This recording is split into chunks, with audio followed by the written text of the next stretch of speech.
নমস্কার, আমার নাম রঞ্জিত। হোয়াট আ পডকাস্টে আপনাদের সকলকে স্বাগত জানাই। জামাই আমি হিট, সবার সাথে ফিট, পড়বে সবাই ছকবাজিতে, জামাই 420। আপনারা তো সকলেই এই গানটি শুনেছেন, কিন্তু এই গানটির মধ্যে জামাইকে 420 বলা হয়েছে। সত্যি কি জামাইরা 420 হয়? তো আজকে আমাদের এই পডকাস্টে এই বিষয় নিয়েই আলোচনা করতে আমরা এক স্বনামধন্য 420 জামাইকে আমাদের পডকাস্টে ডেকেছি। তো স্বাগত জানান 420 হ্যাঁ, কিছু খেয়ে নেবো। জামাই। ঠিক আছে, হ্যাঁ, আমি জলও খাচ্ছি। এই তো আমার সামনেই জল আছে, আমি জলও খাচ্ছি। আর বলছি তুমি একটু খেয়ে নাও, ঠিক আছে? হ্যাঁ, আমি পৌঁছাবো, আমি তাড়াতাড়ি পৌঁছে যাবো। আর বলছি যে তোমার কাছে একটু 100 টাকা হবে? যাতায়াতের টাকাটা আসলে হবে। ঠিক আছে, তাহলে 200 পাঠিয়ে দাও। ঠিক আছে, চলো রাখছি। হ্যাঁ, কে, স্ত্রী নাকি? না না, শাশুড়ি মা। ও, উনি আপনাকে খুব স্নেহ করে বলুন? না, ওসব চালাকি। মানে? না হলে বলুন কেন আমাকে খেয়ে নিতে বলবে? কারণ সকাল থেকেই আপনি কিছু হয়তো খাননি, সেই কারণে উনি চিন্তা করছেন হয়তো। আপনার মুন্ডু, উনি আমায় কেন খেয়ে নিতে বলছেন জানেন? যাতে আমার খেয়ে দিয়ে আমার পেটটা ভরে যায়, আর সেখানে গিয়ে কিছু না খেতে পারি, ওদের খাবার বেঁচে যায়। এটা কি আপনার ধারণা? ধারণা নয়, আমি জানি ওটাই। আর আপনি বলতেই যে আপনাকে 200 টাকা সঙ্গে সঙ্গে পাঠিয়ে দিলেন উনি? এটা তো ওনার ডিউটি। আপনি জামাইকে নেমন্তন্ন করছেন আর জামাইয়ের যাতায়াতের খরচাটা দেবেন না? জামাইয়ের কি কোনো মান সম্মান নেই? নিজে থেকে যেতে চাইবে? বলছি যে আপনি এখন সানগ্লাসটা খুলে দিতে পারেন, রুমের মধ্যে আছি তো। আরে ঠিক আছে, এত টাকা দিয়ে এই সানগ্লাসটা কিনেছি শুধুমাত্র এই পডকাস্টের জন্য, পড়বো না? কত টাকা নিয়েছে জানেন? প্রচুর দামি। কাউকে বলবেন না, কানটা বাড়ান। হ্যাঁ, 100 টাকা। চুপ। না না না, কাউকে বলবো না। বলছি যে একটু তাড়াতাড়ি কি শেষ করবেন এটা? হ্যাঁ হ্যাঁ, অবশ্যই। আপনি আবার শ্বশুর বাড়িতে যাবেন, ঠিক আছে, বেশি সময় নেব না আপনার। না, আসলে আমি একটু হাঁকতে যাব। তো আপনি এখনই চলে যেতে পারেন। এই তো, এখন এখান না, থেকে- ওই এগুলো শেষ হওয়ার পরেই যাব আমি। আপনাকে একটা কথা জিজ্ঞেস করছি, আপনি কি চেপে আছেন নাকি? সেটার কোনো দরকার নেই, আপনি চাইলে এখন চলে যেতে পারেন, আমরা কিছুক্ষণ পরেই না হয় শুরু করব। আরে না, এসব শেষ হওয়ার পরেই আমি যাব। যান না। আরে না। যান না, ঠিক আছে, না হলে এখানে হয়ে গেলে আবার সমস্যা আছে। আরে না, কি আরে বলছেন? না, মানে পড়বে না। ডাইপার পরে আছি। আপনি ডাইপার পরে আছেন? আপনি তাহলে যাচ্ছেন না কেন? আরে আমার পাইনি এখন, বলছি এসব পরেই পাবে। কি বলছেন আপনি? আপনি আগে থেকে বলছেন কি করে? হ্যাঁ, শ্বশুর বাড়িতে এত কিছু হবে, খেতে হবে না নাকি? পেট ফাঁকা না ধরলে খাবো কি করে? তখন যদি না পাই আপনার? কি আপনি কি ভয় দেখাচ্ছেন নাকি? কেন পাবে না? পেতেই হবে, নাহলে আমি 6টা বলবো। আসপাতা পাঁচপাতা পেটে গু ঝরে যা, তারপর হবে। বলছি, আপনি কি আজকেই যাচ্ছেন নাকি নাকি আগেই শ্বশুর বাড়ি চলে গেছিলেন? না না, বাড়ি থেকে এখানেই এসেছি, এখান থেকে যাব। ও আচ্ছা। আর আমি দেখতে পাচ্ছি আপনার সাইডে একটা প্লাস্টিকের প্যাকেটে কিছু একটা আছে। গিফট টিফট কিনেছেন নাকি কিছু? ওই হ্যাঁ, বাবার কাছ থেকে টাকা নিয়েই কিনেছি আর কি। শাশুড়ির কাছে কিছু দিতে হবে নাকি? আপনি গিফটের টাকাটা আপনি আপনার বাবার কাছ থেকে নিয়েছেন? ও, নেওয়া উচিত নয় না? ঠিকই বলেছেন, শাশুড়িমার কাছ থেকে তখন চাইলে ভালো হতো। বলছি যে আপনি একটু পাগল আছেন নাকি? আপনি ওনারই গিফটের টাকা ওনার কাছ থেকেই নেবেন? আপনি নিজের টাকা দিয়ে কিনতে পারতেন। ও, এইবার তো কেনা হয়ে গেছে, থাক, ঠিক আছে, আপনার কথাটা আমার মাথায় থাকলো। পরের বছর যখন আমি যাব তখন আপনার কথাটা আমার মনে পড়বে, তখন আমি আবার ভুলে যাবো। তো মিস্টার মন্টু বাবু, আপনি কি করেন আসলে? আমি একটা কোম্পানিতে কাজ করতাম, এই ধরুন এই 2 মাস আগে পর্যন্ত। তো আমাকে ফায়ার করে দিয়েছে। কেন? এবারে আমি যেখানে বসে কাজ করি, আমার পাশে একটা খুব সুন্দরী দেখে একটা মেয়ে কাজ করতো।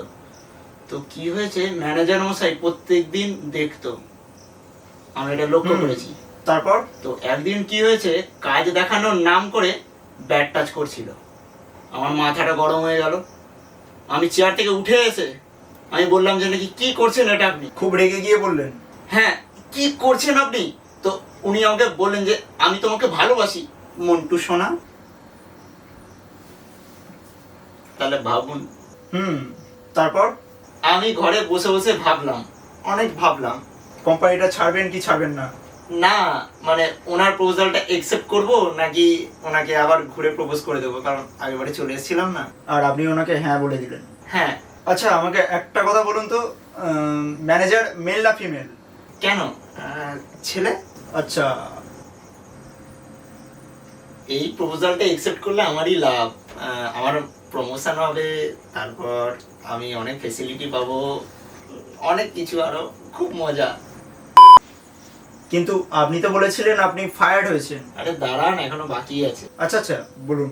আমার সাথে ওনার ভালোই চলছিল, আমাকে কেবিনে ডেকে এনে কোলের ওপর বসিয়ে, বলছি একটু সাবধানে, ক্যামেরা আছে। আরে আমি আঙ্গুর খাওয়াচ্ছিলাম, আচ্ছা, তখনই একটা কল চলে এলো। কার ফোন ছিল? ওনার স্ত্রীর। ভাবুন কত বড় চিট করলো আমার সাথে, আমাকে বলে আমি নাকি গে। কি বলবো, এই হয়ে গেল ব্রেকআপ। আরে কাঁদবেন না আপনি, একটু সামলান নিজেকে। আরে আরে আপনি কাঁদবেন না, কাঁদবেন না।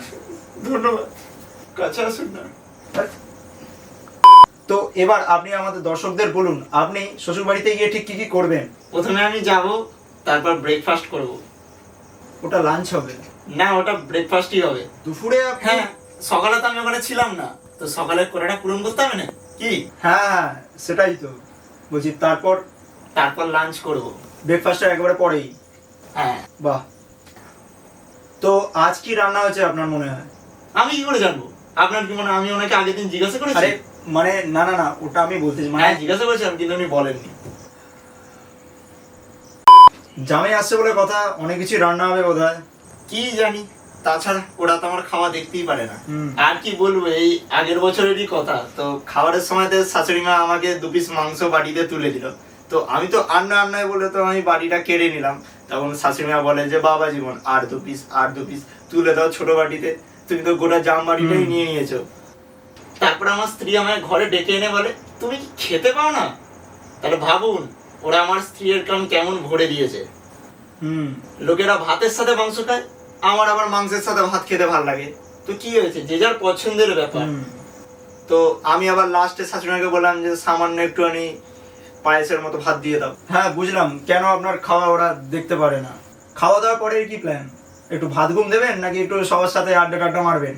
না না, ঘরে একা গিয়ে বসবো, তারপর প্রতিবারের মতো সবাই গল্প করতে আসবে আমার সাথে, তারপর আমিও উঠে তাদেরকে হট বলে এমন করে তাড়ি দিয়ে দরজা লাগিয়ে দিয়ে পুরো লুঙ্গিটাকে তুলে বুকে চাপা দিয়ে ঘুমিয়ে পড়বো। আপনি লুঙ্গি তুলবেন কেন? ঠান্ডা লাগবে তো, এসি চালাবো না। তো এসি বন্ধ করে দেবেন। এসির বিল আসবে কি করে? আমি তো সারা দিন চালিয়ে রাখি, আমি না থাকলেও চলে। আপনি কি? আমি জামাই, মন্টু জামাই। এবার আমাদের পরবর্তী প্রশ্ন হচ্ছে, আপনার লাভ ম্যারেজ না অ্যারেঞ্জ ম্যারেজ? আমাদের লাভ ম্যারেজ। আমাদেরটা একটু unique, one sided love marriage. তো আপনি শুনবেন নাকি আমাদের এই স্টোরিটা? হ্যাঁ বলুন, আমাদের দর্শকদের সামনে, বেশ ইউনিক লাগছে ব্যাপারটা। আমার ওর সাথে প্রথম দেখা হয়েছিল একটা মন্দিরে। ও আমার হাত ধরে ফেলেছিল। ভুল করে? না, ঠিক করে। আমাকে বলে যে ওটা আমার জুতো। আপনি জুতো চুরি করছিলেন? এক পাড়িটা নিয়েছি ব্যাগে পুরে, যেই পরের পাড়িটা তুলতে যাবো দেখি ও এখনো জুতো খুলছিল, মানে এই জুতোটা থেকে এই পা সরাতে যাবে তার আগেই আমি টান দিয়েছি। তারপর? তখনই আমি ওর প্রেমে পড়ে গেলাম। তারপর থেকে চারিদিকে আমি শুধু ওকেই দেখছি। ও, ইটস কল ট্রু লাভ। কিন্তু দরজা বন্ধ করে দিলে আর আমি দেখতে পেতাম না। আপনি ওকে চেস করছিলেন? হ্যাঁ, একদিন তো ধরেও ফেলেছিল যে আমি ওর বাড়ির সামনে ঘুরঘুর করি। তো সেদিনকে ও আমার কাছে এলো, এসে একাল হেসে আমাকে ঘরে খাওয়ার জন্য নেমন্তন্ন করলো। কিন্তু তার আগে আমাকে 2 টাকাও দিয়েছিল লজেন্স খাওয়ার জন্য। আচ্ছা। তখন থেকে আমি বুঝলাম যে ও আমাকে ভালোবাসে। এবারে তারই 3 দিন পর আমি ওকে প্রপোজ করতে চলে গেলাম, গিয়ে দেখি ওর বিয়ে। আমার মনটা ভেঙে গেল। তো আমি প্রচুর রেগে গেছিলাম। আমার মনে হচ্ছিল যে ও নিজের ইচ্ছাতে বিয়ে করছে না, ওর বাবা আমাকে জোর করে বিয়ে করাচ্ছে, ও আমাকেই ভালোবাসে। তো আমার সামনেই পরের গাড়িটা ছিল, আমার তো তখন প্রচুর মাথা গরম হয়ে গেছিল। তো আমি হবু বরকে একটু কোণে নিয়ে গিয়ে বললাম যে দেখুন আমি হচ্ছি আপনার হবু স্ত্রীর লাভার। তো সেটা তো শুনেও পুরো একদম রেগে গেল। ও বললো যে আমি সবাইকে বলতে যাচ্ছি।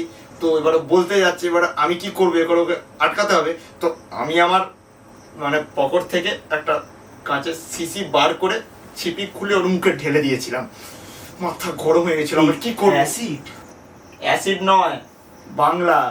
ও আমার কত স্বাদের ছিল, সব নষ্ট হয়ে গেল ওর গায়ে ঢেলে। যখনই আমি ওর গায়েতে ঢাললাম ও চাটতে শুরু করে দিল, আরো নেশা হয়ে গেল, আরো কোথা পালিয়ে গেল চাটতে চাটতে। ভালোই হলো। তো এবারে রাস্তা পুরো ফাঁকা। আমি এবারে মণ্ডপের দিকে গেলাম, কারণ লগ্ন বয়ে যাচ্ছে, বর তো নেই, বর তো আমি। তো আমি গেলাম, গিয়ে আমাকে দেখে সে তো পুরো অজ্ঞান হয়ে গেল। মানে তার আগে বলছিল না না না না, মানে এতটা আমাকে ভালোবাসে, সে বলে যে নাকি না না আমাকে ছাড়াও কাউকে বিয়ে করবে না। সে কারণে আমাকে দেখো না না বলতে বলতে অজ্ঞান হয়ে গেল। সঙ্গে সঙ্গে আমিও সিঁদুর পরিয়ে দিলাম, ব্যাস হয়ে গেল আমাদের বিয়ে। বাহ, তো আজ আমরা একটা আলাদাই লাভ স্টোরি শুনলাম।